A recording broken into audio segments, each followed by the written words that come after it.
बिस्मिल्लाहिर्रहमानिर्रहीम अस्सलाम वालेकुम डियर स्टूडेंट्स, उम्मीद है कि आप सब खैरियत से होंगे।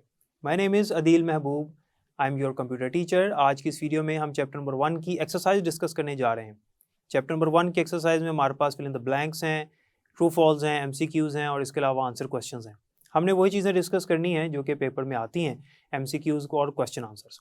फिल इन द ब्लैंक्स भी हम करेंगे क्योंकि बोर्ड में अक्सर ये जो ब्लैंक्स हैं ये मल्टीपल चॉइस क्वेश्चंस के तौर पे आ जाती हैं, यानी उसने 4 ऑप्शंस दिए होते हैं, इसलिए इसको डिस्कस करेंगे। तो चलते हैं लेक्चर की तरफ। डियर स्टूडेंट्स, चूंकि हम चैप्टर नंबर 1 की एक्सरसाइज करने वाले हैं और एक्सरसाइज में हमारे पास फिल इन द ब्लैंक्स भी हैं, MCQs भी हैं, ट्रू फॉल्स भी हैं और क्वेश्चन आंसर्स भी हैं। लेकिन हमने वो चीज़ें करनी हैं जो कि पेपर में आती हैं, यानी MCQs आते हैं, क्वेश्चन आंसर्स आते हैं। फिल इन द ब्लैंक्स तो आती नहीं है, लेकिन फिल इन द ब्लैंक्स में से MCQs बन जाते हैं। यानी ब्लैंक इस तरह से दे जिस तरह से आपको क्वेश्चन नज़र आ रहा है, लेकिन नीचे 4 ऑप्शंस होती हैं, इसलिए हमने इन ब्लैंक्स को भी डिस्कस करना है। सबसे पहले तो हमारे पास ब्लैंक्स हैं क्वेश्चन नंबर 1 में, और इसमें आप देख सकते हैं कि पहली जो ब्लैंक है वो है a bridge is used where the dash type of networks are to be joined together. यानी वो कहता है कि ब्रिज एक ऐसी डिवाइस है जो कि तब यूज़ होती है जब डैश टाइप ऑफ नेटवर्क्स इस्तेमाल किए जाते हैं, आपस में कनेक्ट किए जाते हैं। यानी यहाँ पर बात की जा रही है कि वो कौन से नेटवर्क्स हैं जिनको ज्वाइन करने के लिए ब्रिज डिवाइस इस्तेमाल की जाती है। अब देखें, हमने ब्रिज का नाम इस चैप्टर में पढ़ा हुआ है। जब हमने हार्डवेयर के कंपोनेंट्स पढ़े थे तो वहाँ पर हमने कम्युनिकेशन डिवाइसेस पढ़ी थी, तो उनमें ब्रिज का सिर्फ नेम था, इसकी एक्सप्लेनेशन नहीं थी। ब्रिज एक टॉपिक है चैप्टर नंबर 2 में, वहाँ जाकर डिटेल से डिस्कस करेंगे, लेकिन फिल वक्त यहाँ पर चूंकि इसका नाम था तो उसने ब्लैंक दे दिया, तो इसको समझना ज़रूरी है। मैं आपको एक्सप्लेन कर देता हूँ कि ब्रिज जो है वो क्या होती है। ब्रिज एक ऐसी डिवाइस है जो कि सिमिलर टाइप्स ऑफ नेटवर्क्स को आपस में जोड़ती है, यानी एक ही तरह के दो नेटवर्क्स हों तो उनको आपस में कनेक्ट करने के लिए ब्रिज डिवाइस इस्तेमाल की जाती है। मिसाल के तौर पे अगर एक तरफ एक बिल्डिंग का नेटवर्क, एक छोटा नेटवर्क है जिसे हम लैन कहते हैं, लोकल एरिया नेटवर्क, और दूसरी तरफ भी एक छोटा नेटवर्क है जिसे लैन कहते हैं, लोकल एरिया नेटवर्क, तो दोनों को आपस में कनेक्ट करने के लिए दरमियान में जो डिवाइस इस्तेमाल की जाएगी वो ब्रिज होगी। ठीक है, तो इसका आंसर होगा सिमिलर। ठीक है जी, तो bridge is a device that is used to connect similar types of networks. A bridge is used where the similar type of networks are to be joined together. Number 2, WAN stands for, WAN basically एक network है जो कि एक बड़ा network होता है। एक सबसे बड़ा नेटवर्क जो होता है उसे हम WAN कहते हैं, जिसकी फुल फॉर्म होती है वाइड एरिया नेटवर्क। तो इसका आंसर है वाइड एरिया नेटवर्क। ये याद रखिएगा, ये बोर्ड में MCQ आ चुका है। Number 3, a set of instruction given to the computer to solve a problem is called dash. हमने जब सॉफ्टवेयर वाला टॉपिक पढ़ा था तो उसमें हमने सॉफ्टवेयर की डेफिनेशन यही पढ़ी थी कि set of instructions given to the computer to solve a problem is called software और प्रोग्राम। क्योंकि सॉफ्टवेयर को हम प्रोग्राम भी कहते हैं तो हम यहाँ पर सॉफ्टवेयर भी लिख सकते हैं, लेकिन ये डेफिनेशन चूँकि बेसिकली प्रोग्राम से रिलेटेड है तो यहाँ पर इसका आंसर आएगा प्रोग्राम। ठीक है, क्योंकि बुक में भी उसने प्रोग्राम ही आंसर मैंशन किया हुआ है। नंबर 4 पे है dash and dash printer are non impact printers. यानी यहाँ पर आपने दो प्रिंटर्स के नाम लिखने हैं और वो जो दोनों प्रिंटर्स हैं वो नॉन इम्पैक्ट होने चाहिए। और नॉन इम्पैक्ट प्रिंटर्स में हमने एक पढ़ा था लेज़र प्रिंटर, एक पढ़ा था इंकजेट प्रिंटर और एक पढ़ा था हमने थर्मल प्रिंटर। तो जो पहले दो हमने पढ़े हैं उन्हीं के नाम यहाँ पर लिख देते हैं, और ये बुक में भी यही आंसर मेंशन है, inkjet and laser printer are non impact printers. Number 5, track ball is popular among user of dash computer.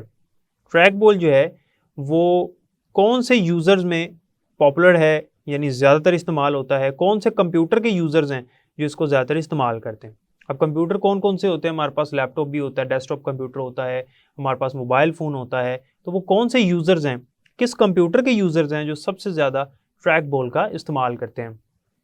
तो ट्रैक बॉल जो है वो इस्तेमाल किया जाता है लैपटॉप कंप्यूटर के यूज़र्स में, यानी जो यूज़र्स लैपटॉप का इस्तेमाल करते हैं ज़्यादातर वो लोग ट्रैक बॉल का इस्तेमाल करते हैं। जो कंप्यूटर यूज़र्स होते हैं जो डेस्कटॉप को इस्तेमाल करते हैं वो इसको नहीं बल्कि वो इस्तेमाल करते हैं माउस को।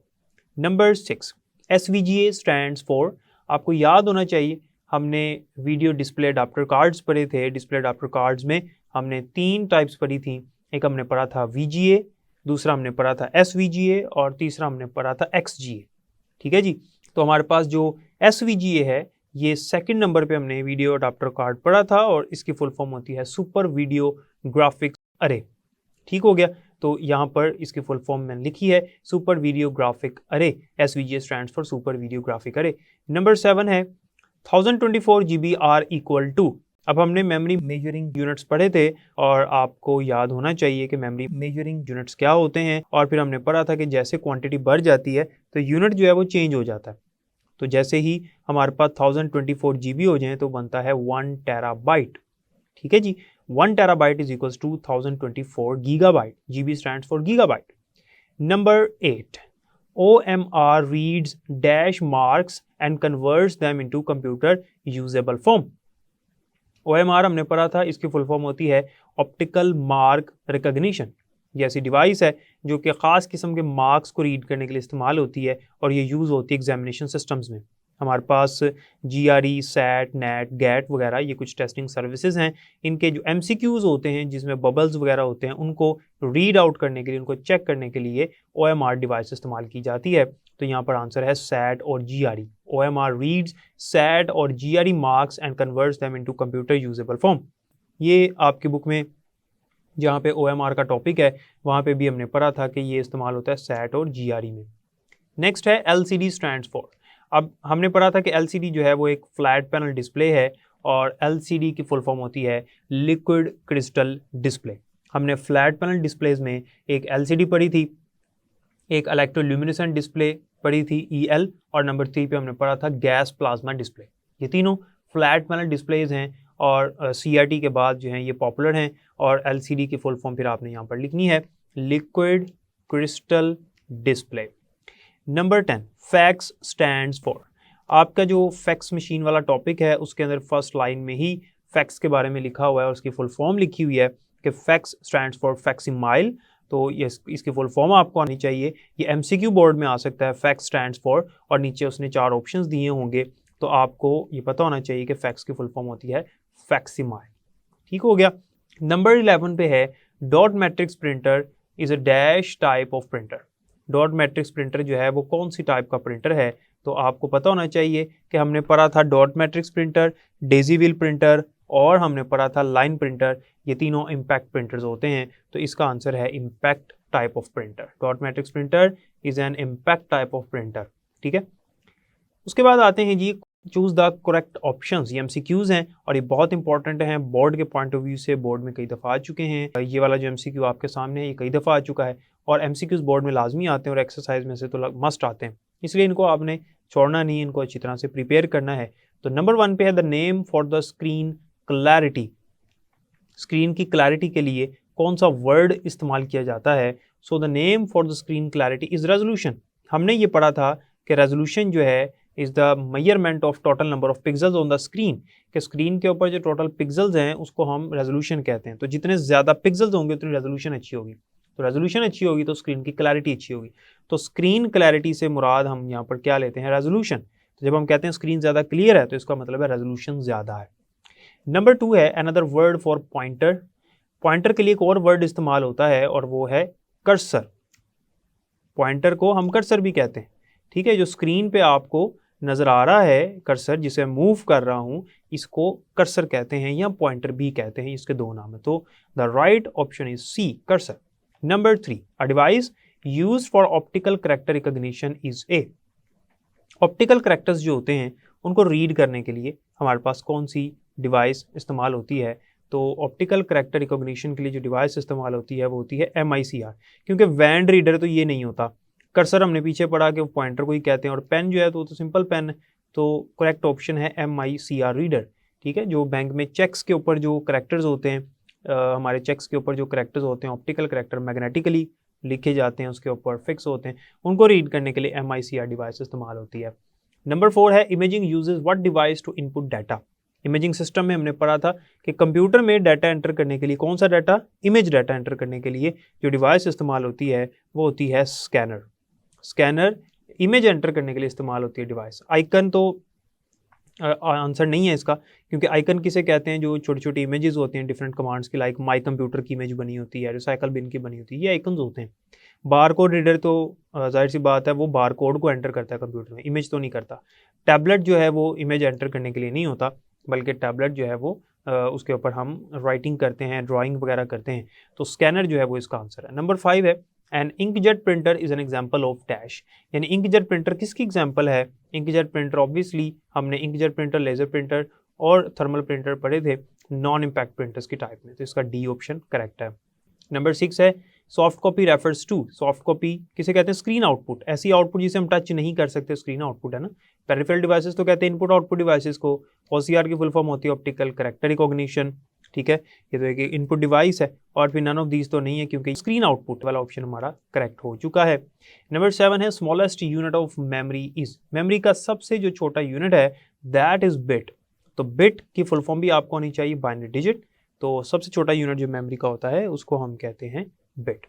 नंबर 8 द प्रिंटर, जो एक ही लाइन एक टाइम पर प्रिंट करने की सलाहियत रखता है उसको हम कहते हैं लाइन प्रिंटर, ठीक है जी।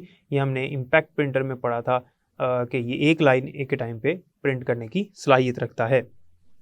नंबर 9 पे है the microphone converts the sound into, microphone जो है वो हमारी साउंड को किस में कन्वर्ट करता है? मैकेनिकल सिग्नल्स तो होते नहीं है, कंप्यूटर फाइल तो वो बाद में बनती है, लेकिन माइक्रोफोन नहीं करता उसको कन्वर्ट फाइल में, सॉफ्टवेयर में तो नहीं ना करता वो उसको साउंड को कन्वर्ट, तो साउंड को कन्वर्ट करता है इलेक्ट्रिकल सिग्नल्स में, आपकी बुक की लाइन है, ठीक है। तो इसका करेक्ट ऑप्शन है b, microphone converts the sound into electrical signals, ताकि वो जो माइक्रोफोन की वायर है उसके ऊपर से होते हुए हमारे साउंड जो है साउंड वेव्स जो हैं वो कंप्यूटर में जा सकें।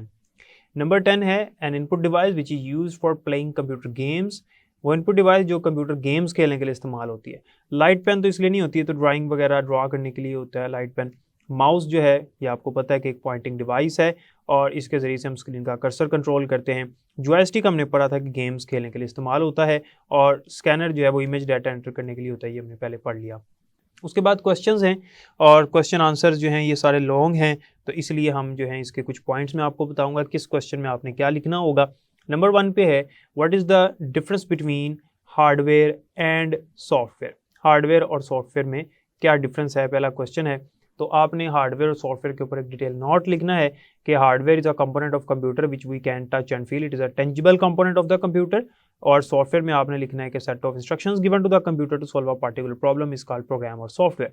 तो इसके फिर आगे से टाइप्स भी हैं, हार्डवेयर के भी कुछ कंपोनेंट्स हैं, input output devices, storage devices, communication devices, और फिर सॉफ्टवेयर में भी हमारे पास उसकी टाइप्स हैं, एप्लीकेशन, सिस्टम सॉफ्टवेयर, फिर एप्लीकेशन सॉफ्टवेयर की भी आगे से टाइप्स हैं। तो इस तरह से आपने इसको एक्सप्लेन करना होगा। नंबर 2 पे है what is information technology, describe it in detail. ये एक शॉर्ट क्वेश्चन है, ये लेंथी नहीं है, इसमें आपने इंफॉर्मेशन टेक्नोलॉजी IT की डेफिनेशन लिखनी है जो आपकी बुक के फर्स्ट पेज पे भी मेंशन है और हमने इसके बारे में पढ़ा भी था, और फिर आपने इसको थोड़ा सा एक्सप्लेन करना है। नंबर 3 है what is implementation, describe it's approaches, implementation किसे कहते हैं और इसके अप्रोचेज क्या हैं, यानी इसकी टाइप्स कौन कौन सी हैं। तो हमने SDLC में पढ़ा था इम्प्लीमेंटेशन, सेकंड लास्ट फेज था इसका, इसमें हमने इसके अप्रोचेस कौन कौन सी पढ़ी थी, parallel implementation, direct implementation, phased implementation, pilot implementation, ये हमने इसकी 4 जो हैं वो फेजेस पढ़े थे इम्प्लीमेंटेशन के, ठीक है। और फिर यूज़र ट्रेनिंग भी इसके अंदर था। और उसके बाद नंबर 4 पे है हमारे पास what is the usage of an input device, list few of them. Input device का आपने यूजेज बताना है, इनपुट डिवाइस किस लिए इस्तेमाल होती हैं। सो सिंपल है कि the devices that are used to enter data into the computer system are called input devices. अब कुछ इनपुट डिवाइसेज में हमारे पास माउस है, कीबोर्ड है, स्कैनर है, माइक्रोफोन है, बारकोड रीडर है, MICR है, OCR है, ये सारी की सारी डिवाइसेज जो है वो इनपुट डिवाइसेज में आती हैं, इनके आपने नाम लिखने हैं। नंबर 5 है describe the enhanced keyboard and it's segment. Enhanced keyboard क्या होता है? वो कीबोर्ड जिसके अंदर एक्स्ट्रा बटन्स भी होते हैं, यानी 101 कीज़ जिसके ऊपर होती हैं, तो स्टैंडर्ड कीबोर्ड होता है, लेकिन इससे ज़्यादा जिसमें कीज़ होती हैं उसे एनहांस्ड कीबोर्ड कहते हैं। और इसके सेगमेंट्स कौन कौन से हैं, यानी इसके कौन से पार्ट्स होते हैं। ऑब्वियसली इसके अंदर हमारे पास वॉल्यूम बटन आ जाता है, इसके अंदर हमारे पास मल्टीमीडिया बटन्स आ जाते हैं, इसी से हम मल्टीमीडिया कीबोर्ड भी कहते हैं। नंबर 6 है right the name of the input device that can control the cursor movement. वो कौन सी इनपुट डिवाइस है जिसके ज़रिए से कर्सर की मूवमेंट को हम कंट्रोल करते हैं, दैट इज़ माउस। माउस के ज़रिए से भी करते हैं कर्सर की मूवमेंट को कंट्रोल, ठीक है। हम ट्रैक बॉल से भी करते हैं। तो जितनी भी पॉइंटिंग डिवाइसेस हैं बेसिकली वो सारी की सारी मूवमेंट के लिए इस्तेमाल होती हैं कर्सर की। नंबर 7 है what is the function of an output device, list few of them. Output device का क्या फंक्शन होता है, सिंपली आपने आउटपुट डिवाइस की डेफिनेशन लिखनी है और उसके बाद आपने उसके नाम लिखने हैं आउटपुट डिवाइसेस के, लाइक मॉनिटर है, हमारे पास डिस्प्ले स्क्रीन्स होती हैं, हमारे पास प्रिंटर्स हैं, प्लॉटर्स हैं, स्पीकर्स हैं, ये हमारे पास आउटपुट डिवाइसेस हैं। नंबर 8 है describe the functioning of a laser printer, name few of them. Laser printer की फंक्शनिंग क्या है, लेज़र प्रिंटर कैसे काम करता है, तो फिर आपने उसकी फंक्शनिंग के नाम लिखने, लेज़र प्रिंटर क्या क्या काम कर रहा होता है, ठीक है। तो ये भी इसके अंदर हमने पढ़ा था क्वेश्चन, वो आपने सारा इसके अंदर मेंशन करना है। नंबर 9 है what is the usage of plotter, name its different kinds. Plotter का क्या इस्तेमाल है, प्लॉटर जो है वो लार्ज स्केल प्रिंटिंग के लिए इस्तेमाल होता है, और इसकी जो टाइप्स हैं वो आपने लिखनी है, जिसमें हमने फ्लैट बेड प्लॉटर पढ़ा था और ड्रम प्लॉटर पढ़ा था। नंबर 10 है define the term operating system in your own words. Operating system क्या होता है, हमने पढ़ा था कि operating system is a system software. System software की टाइप्स में हमने पढ़ा था, एग्जांपल्स में पढ़ा था। It's a type of system software which is used to control and manage the hardware components of the computer system. Number 11 है describe the function of the following input device. जितने input devices हैं इनके functions आपने लिखने, जिसमें mouse है, joystick है, track ball है, स्कैनर है, डिजिटल कैमरा और लाइट पेन। ये बोर्ड में क्वेश्चन आ चुका है लॉन्ग क्वेश्चन के तौर पे, बहुत इंपॉर्टेंट है, तो आपको ये याद होना चाहिए।